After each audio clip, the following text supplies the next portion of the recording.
12 months ago, the Lands Department approached the Newcastle City Administration asking it to take over responsibility for the land, a triangular section bordered by Glebe Road and the rail marshalling yards. At first, the administration said no, but then put a proposal to the department that it assumed trusteeship provided it could establish a community housing development on the eastern side of the large open drain bisecting the property.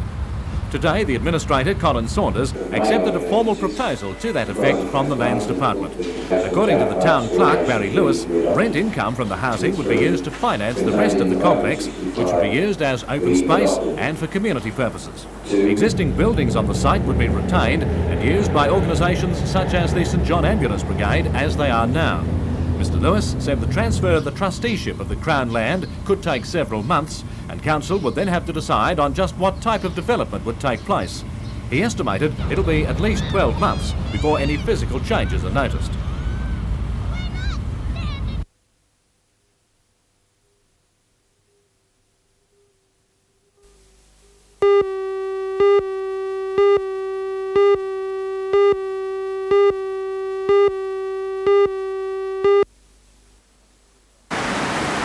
The 23-year-old Sydney beauty and ex-Vogue model is quick to shake off any of the common preconceptions of a Playboy centrefold.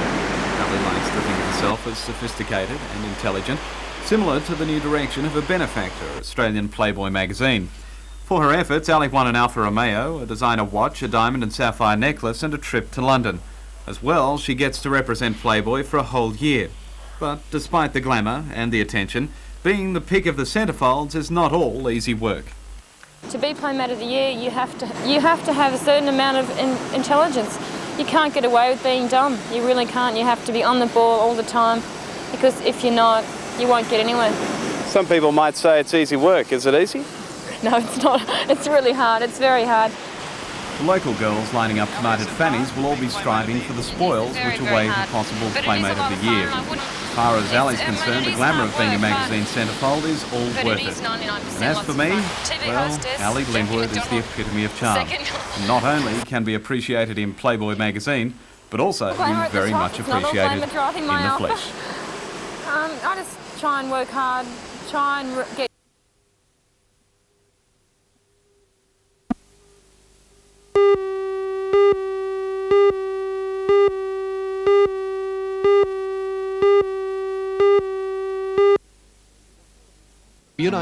Is so easy. The television advertising campaign will be launched on NBN tonight and encourages all parents to have their children immunised for measles. It's the first time ever that local councils, the local medical association, the Department of Health and the commercial television station have combined for an advertising campaign such as this. The campaign features well-known television medical advisor Dr James Wright and is designed to alert people to just how serious measles can be. Matt, measles is very, very common in the community. So many kiddies get it. Most parents don't realise the fact that measles can lead to very serious complications after the spots have gone. Would you believe it? Up to 9 years later, or even more, this can cause encephalitis, which is a very highly lethal disease, and this can cause paralysis and all sorts of things for the rest of the person's life. Disastrous. So how much of a problem is the disease measles in the community? Well, I suppose about 80% of the kids eventually do get measles, so what we're trying to do is to alert parents to the fact that this is totally preventable. Parents can help their kids not get measles by a simple immunisation which their own family doctor can give, and this is the basis of our campaign, alerting parents to get their kids vaccinated earliest age, 15, 18 months, or any age thereafter.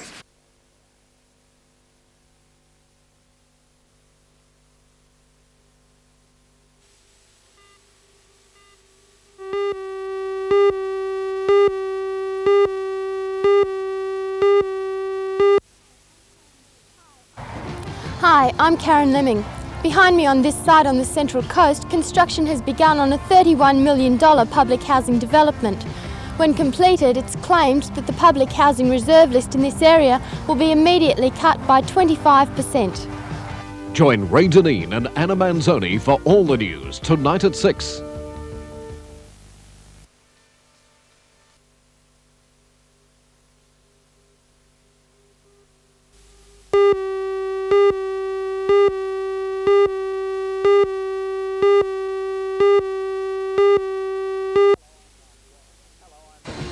Hello, I'm Mark Warren. Mystery still surrounds the disappearance of lone yachtsman Peter Harvey, whose abandoned 23-foot trailer sailor was found drifting off Corlett Point at Port Stephens on Tuesday. Join Ray Deneen and Anna Manzoni for all the news tonight at 6.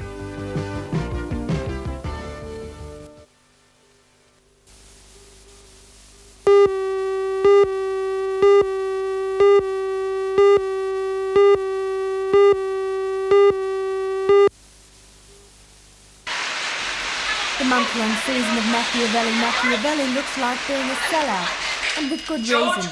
Ruth Bracknell plays a role she's made uniquely her own within Australian theatre circles, and for Nova Castrians the play offers an insight into a scenario which has a familiar ring. It's about a woman at age 60 who, having led an extremely active political life for the past 30 years, suddenly is defeated in a local government election, has no power anymore, and it's the story of coming to terms with that and in the end, if you like, coming out on top. One of the most remarkable aspects of Ruth's performance is that she spends close on 2 hours alone on stage.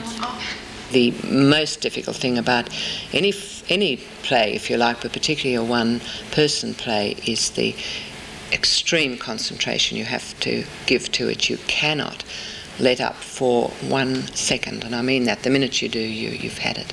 Ruth, your roles seem now to be more concerned with social and political questions. Are you indeed a political animal? I find politics one of the more entertaining aspects of life, and I know a lot about it, but I'm not political. I'm fairly objective about politics. You won't get me to put myself anywhere. I think that's a rather thoughtless position. I'll wait till I see what people are going to offer me, what they're going to do for me, what they're going to do for the country, more important, when they stand for Parliament.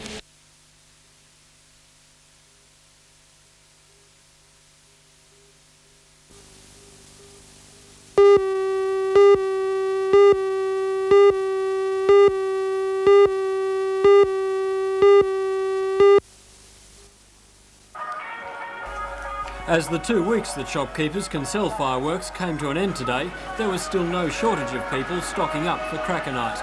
Fireworks sales are said to have boomed this week, unaffected by publicity about possible injury. New South Wales is the only mainland state still selling fireworks to the public. However, after this holiday weekend, Industrial Relations Minister Pat Hills will hold talks with fireworks distributors to discuss plans to ban public sales altogether. Under proposals being considered, anyone wishing to buy fireworks will have to obtain a permit from their local council. Several arguments are put forward for a ban, amongst them injuries and noise pollution. Each year in New South Wales, an average of 4 people are partially blinded by fireworks and dozens of others injured. Nevertheless, it seems unfortunate that a long-standing tradition that brings smiles to most children's faces could be about to end.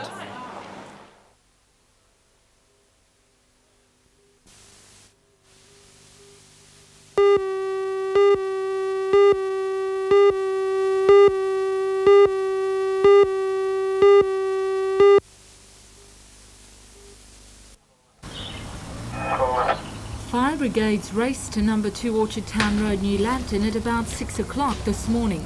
The blaze severely damaged the rear section of the weatherboard dwelling, destroying furniture and personal belongings. Police believe that the fire started under the house. They are still carrying out investigations into the cause. Police say it was fortunate the occupants were on holidays.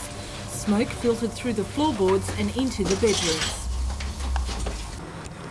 Meanwhile at Thornton, a firecracker thrown into a full bin of mail is thought to have started a blaze in the post office overnight. The mail bins, front door and windows of the office were damaged in the fire, which was first noticed by police patrolling the area. Quick action by the officers using a fire extinguisher contained the blaze, until fire units from Taro and Waratah arrived on the scene. The postmaster at Thornton says the office will be open for business again tomorrow. However, until repairs are completed, this orange garbage bin will serve as the Thornton post office.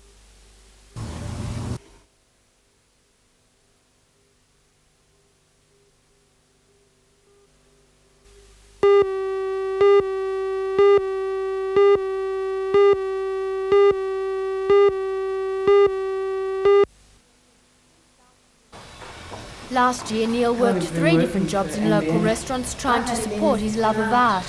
Now, as Newcastle's latest artist in residence, he's free to pursue his talent for lithography. Oh, right. Well, it gives me a chance to work on some quite large pieces that I haven't had the space to work on before, and to just spend a concentrated amount of time just solely working on my own work. Neil's work in recent times has featured images from the classics, such as this montage lithograph, Ophelia at the Water's Edge, or this, Ignorance Vanquished. He says that he rarely begins a work with a set idea of what he hopes to achieve. Instead, the work reveals itself to him as it progresses. I can never tell what's going to affect me and what's going to come out in my work. Neil's residency is for 8 months, but he predicts that the experience of living at Shepherd's Hill will be with him for much longer than that. It's like dreams. I only ever dream about a place that I've lived in after I've been living there.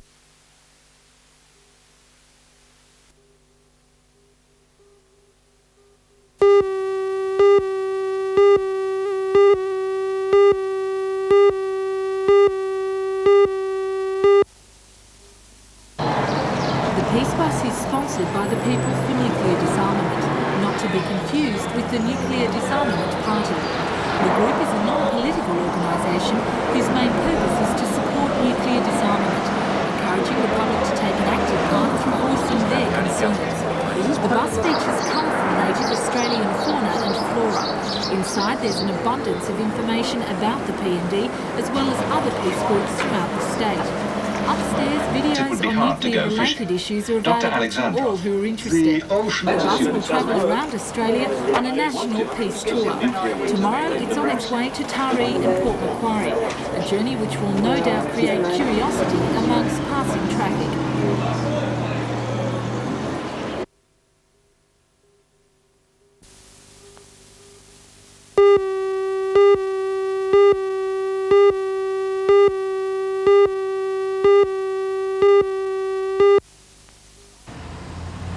Fire stations in the Hunter were put on alert throughout the 3 days of the Queen's birthday long weekend in anticipation of an increase in the number of fires.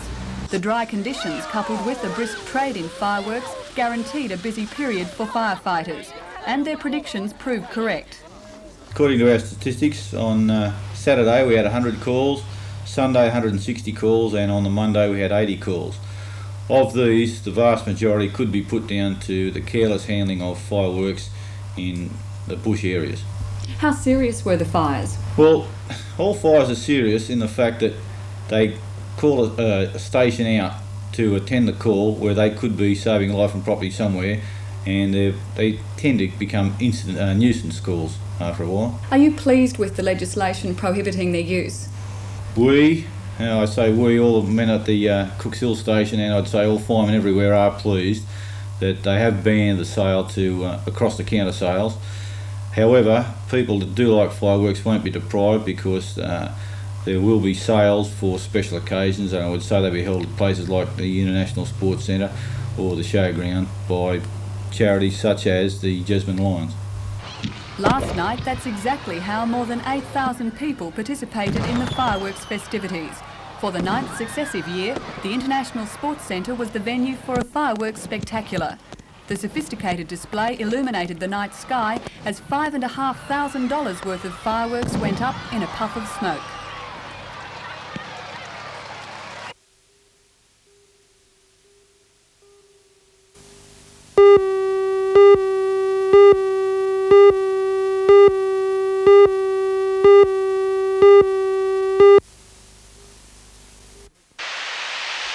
For 64-year-old Roger Borg of Gondolin, the rocks at the southern end of Fraser Park Beach were a regular fishing spot.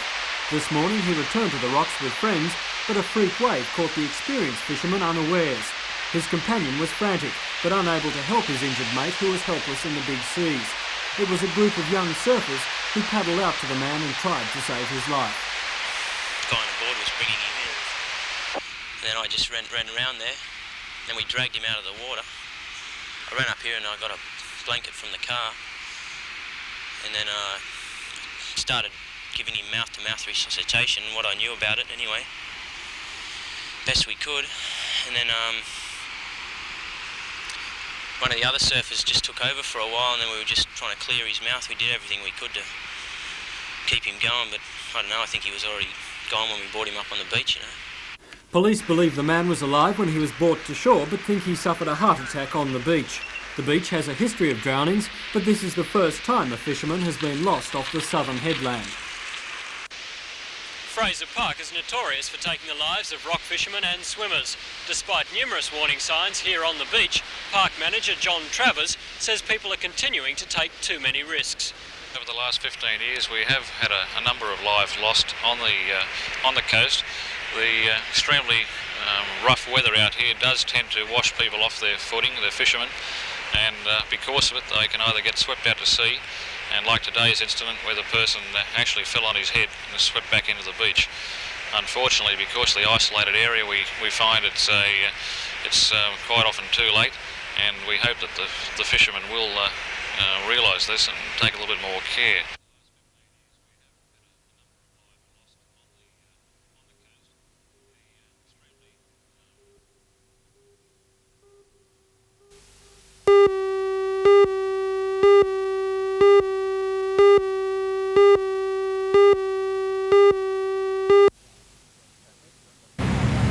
At Hexham, a truck driver escaped serious injury when his truck left the New England Highway, ending up in a ditch. Police say he lost control of the vehicle, swerving off the road. He was taken to the Mater Hospital with only minor injuries, a satisfactory condition.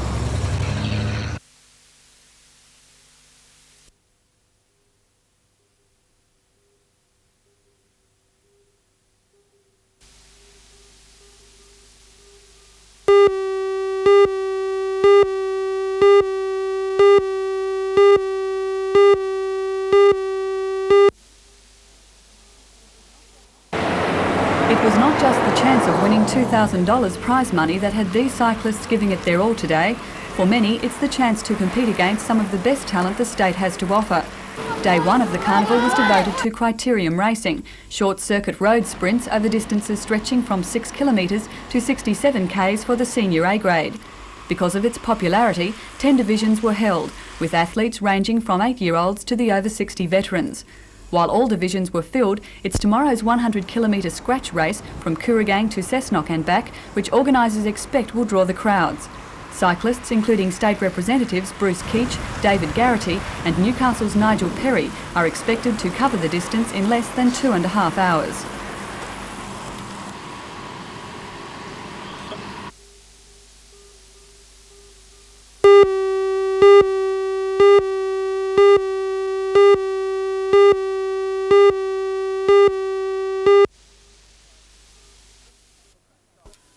West has been criticised in recent weeks for a couple of lacklustre performances in which they lost to Lakes United by a wide margin, were beaten by Cessnock and just squeaked home against Central Charlestown.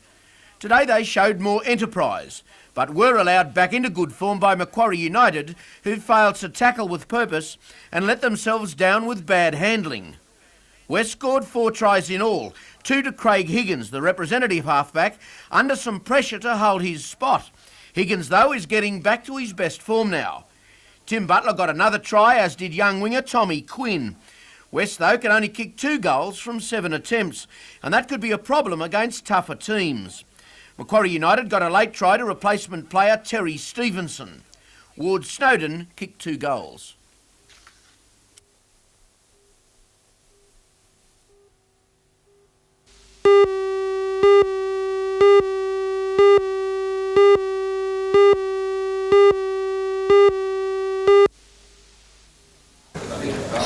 Until now, ambulance officers have had to attend a 3-week recertification course held at the Rozelle Training Centre in Sydney each 3 years. The opening of the new centre means the officers will now attend week-long courses at Morisset each year.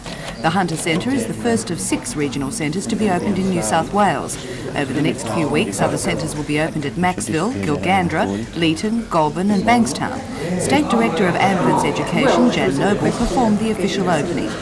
We've opened them to ensure that all ambulance officers across the state have the opportunity for ongoing regular refresher training, and in doing that we can ensure that they're up to date with all procedures, we can introduce any new techniques and make sure particular areas such as resuscitation is kept up to date.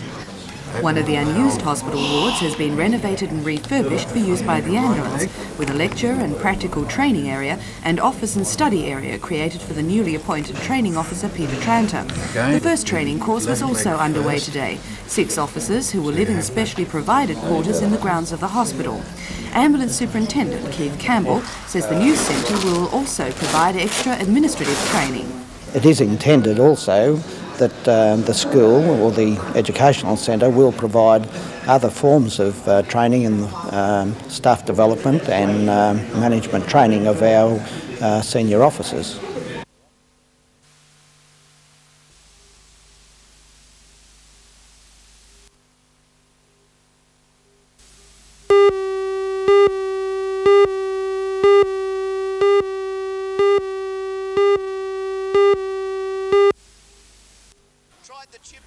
The motive is honourable, a desperation to gain entry into the Winfield Premiership for the good of the game's very survival as the #1 code.